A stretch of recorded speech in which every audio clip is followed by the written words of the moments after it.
Dug je bio period pripremni, 2 mjeseca smo skoro radili, tako da ne znam, mislim da smo ušli sa malo više emocija u takmicu, ali na kraju smo probili i bilo je dobro, da kažem.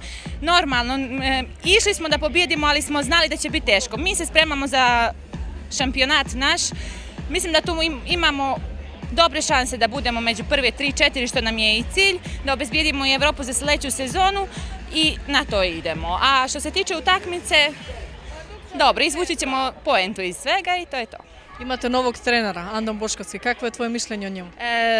Ovako, što se tiče trenera, ja imam samo stvarno riječi hvale jer meni odgovara naš balkanski stil rukometa, tako da sam se ja brzo prilagodila njegovom stilu rukometa, s tim da malo je teže Rumunkama zato što one nisu navikle na to. Tako da ja sam tu da pomognem njemu i on nama, tako da mislim da će na kraju biti dobro jer trebaju nam promjene u klubu.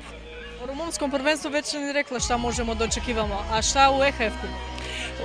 Mi se nadamo da ćemo, prvo da vidimo koga ćemo da dobijemo. Mislim da Mađarice su jaka ekipa, ali da mi možemo da ih pobjedimo, da imamo kvaliteta za to.